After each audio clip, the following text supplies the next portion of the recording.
Bonjour et bienvenue sur Espérance TV dans les 100 jours de prière en partenariat avec l'Institut de la Voix de l'Espérance. Heureux d'être en votre compagnie, chers amis internautes, pour notre rendez-vous hebdomadaire de prière qui entre dans sa 9e semaine et qui a débuté depuis le 27 mars. Notre thème central, du sein de notre urgent besoin, invoquons Jésus. Notre sujet du jour, un régime juste. Qui n'a jamais souhaité retrouver son allure de jeunesse? Moi, oui. Bien avant cette pandémie qui a secoué toute la planète, les programmes sportifs et les régimes de toutes sortes, répertoriés sous forme de tableaux, de graphiques et j'en passe, ornaient la porte du frigo. Mais depuis, rien qu'à me regarder, on suppose qu'une lutte acharnée et sans merci s'est livrée depuis tout ce temps entre mon frigo et ma volonté. Alors, vous vous demandez, chers amis internautes, qui a gagné? Laissez-moi vous présenter celui qui, par contre, peut vous aider à trouver le régime juste, adapté à votre situation. Il s'appelle Coach Jésus. Ses conseils sont précieux, avisés, adaptés pour toutes les situations, mais surtout parfaits. Son conseil pour toi aujourd'hui se trouve dans Jean au chapitre 6 et au verset 35.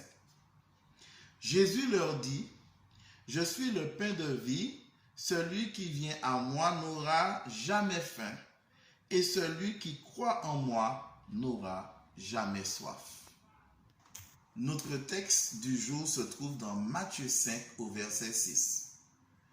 Heureux ceux qui ont faim et soif de la justice, car ils seront rassasiés. Dans ce texte, Jésus nous dit dans les béatitudes qu'il est et sera pour l'éternité la source de toute satisfaction, clé du bonheur des humains. Comme vous le savez maintenant, nous avons toujours une citation à partager avec vous. Celle d'aujourd'hui nous vient du livre « Heureux ceux qui » à la page 23. Soyez attentifs. Être juste, c'est être saint. C'est ressembler à Dieu et Dieu est amour. 1 Jean 4, le verset 16. C'est obéir à la loi de Dieu, car tous ses commandements sont justes. Psaume 119, verset 172. Accomplir la loi, c'est aimer. Romains 13, verset 10.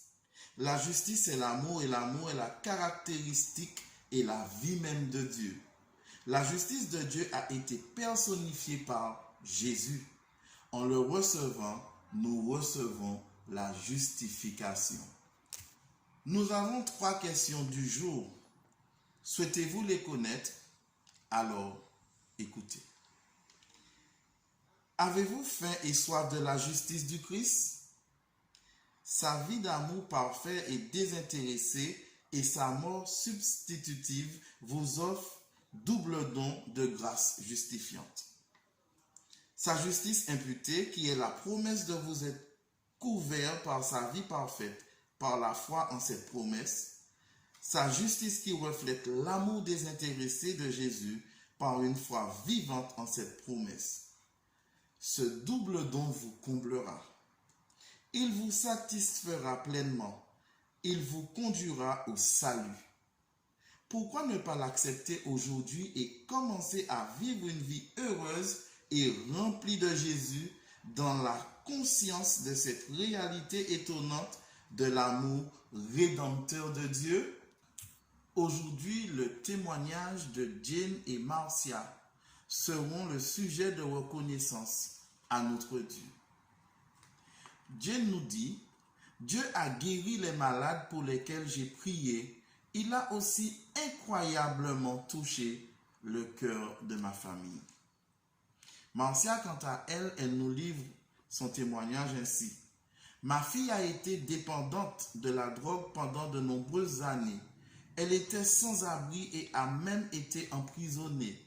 Notre groupe de prière a commencé à prier pour elle et grâce à cette action, elle est maintenant dans un établissement où elle reçoit de l'aide, sa santé s'améliore, elle a un intérêt renouvelé pour Dieu et elle lit des livres de l'esprit de prophétie. Elle confesse que c'est Dieu qui l'a aidée. Je loue Dieu pour l'amour qu'il nous porte et pour son aide au cours de ces années déchirantes. Les pleurs durent une nuit, mais la joie vient au matin, nous dit-elle. Merci Seigneur de nous montrer aujourd'hui que tu agis plus que jamais en faveur de tes enfants. Je vous invite maintenant, chers amis internautes, à prendre un crayon et une feuille de papier sur laquelle vous noterez les 4 requêtes de prière du jour pour lesquelles vous et moi, nous aurons à prier durant cette semaine. Premièrement, prions pour que la justice du Christ nous couvre et nous habite. Prions pour que Dieu intervienne dans l'épidémie de méningite cérébro-spinale qui s'est déclarée dans la région du Haut-Ouest du Ghana. Cette épidémie a déjà tué de nombreuses personnes dans cette région.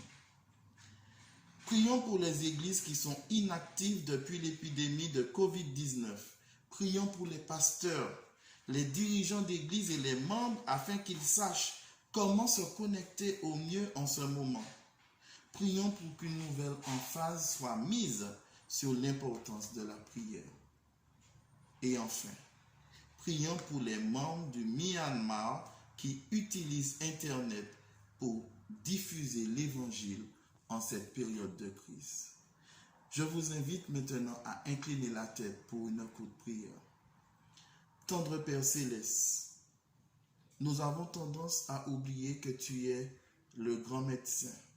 Tu es celui qui, en toutes circonstances, saura nous conseiller.